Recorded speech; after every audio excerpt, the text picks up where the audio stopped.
Abateze amatwi Rugigana Kiyonga official nimugira amahoro. Mbifurije kandi nanjye ibyo nifuza mu buzima bwanjye. Ngiye kubagezaho umugani w'umusaza Munihuzi n'inshuti ze.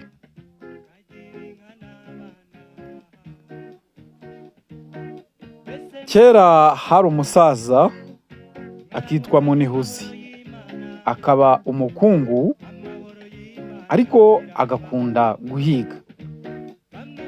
Umunsi umwe Munihuzi ajyana n'inshuti ze guhiga, nuko bagezeyo imbogo iterura Munihuzi iramukunkumura imuta mu bushorishori bw'igiti. Bagenzi be babibonye babirukanse ubutareba inyuma.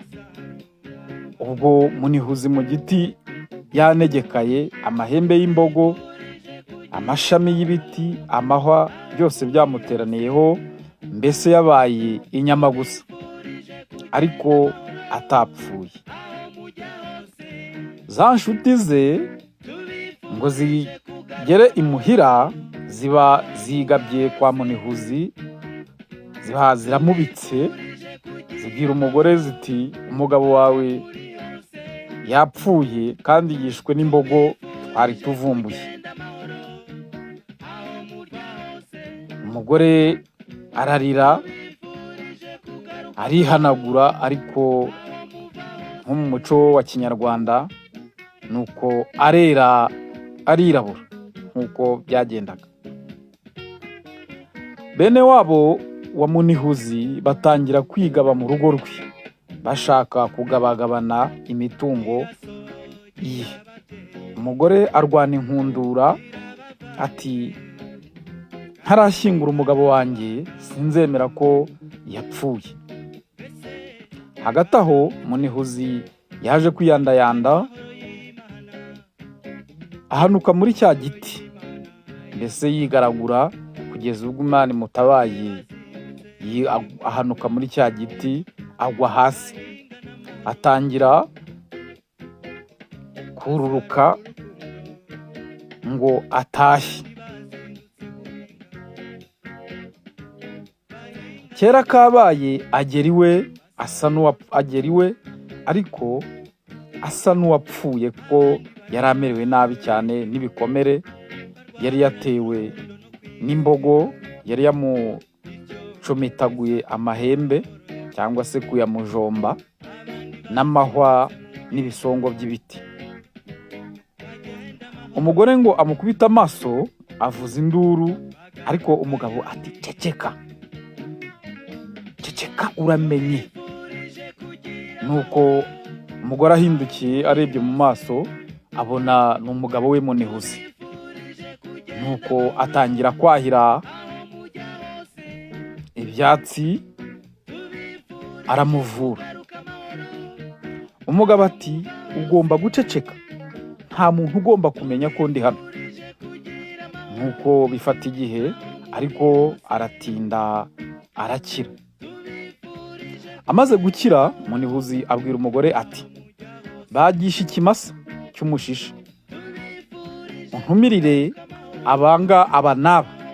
Mbese avuga abo ku musozi yari atuyeho. Ariko za nshuti zanjye za kera ntuzibwire, bene wacu baguteye hejuru ntubabwire. Umugore yumvira umugabo we abigenza atyo. Ibirori bitangiye, abatumiwe batera urugo rwa Munihuzi, abataratumiwe batera urugo rwa Munihuzi bagira bati ni gute aha haba ibirori ntidutumirwe? Wa mugore we ko uri inkunguzi koko. Munihuzi yari inshuti yacu, twabanye nawe, twarahiganye, twarororanye, twagabiranye inka, twaraturanye kuri uyu musozi. Ubwo si ubukunguzi kugira ibirori ntudutumire turi inshuti ze?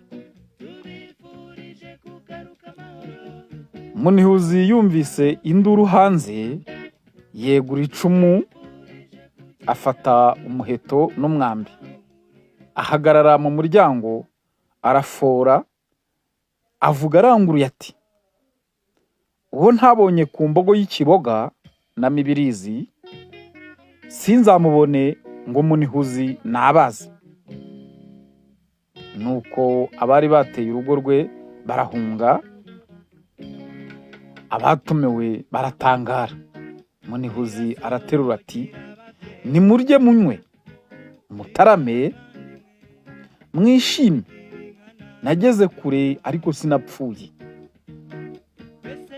Umunyarwanda nawe ati, kugera kure siko gupfa. Ese uyu mugani wowe wumvise ukwigishije iki? Ese aho inshuti zawe mubana mute? Inshuti bavandimwe ba Rugiga na Kiyonga, rero mukomeze kugira amahoro, kuko tubagezaho imigani, ariko iba ari imigani ingana bitekerezo kandi ishobora kuvamo n'inyigisho z'ubuzima. Nimukomeze rero mugira amahoro, nk'uko iyi ndirimbo ya Orchestre Marayika ibivuga ngo, tubifurije kugenda amahoro aho mujya hose, tubifurije kugaruka amahoro aho muva hose. Cyo nimugire amahoro, Imana ibarinde.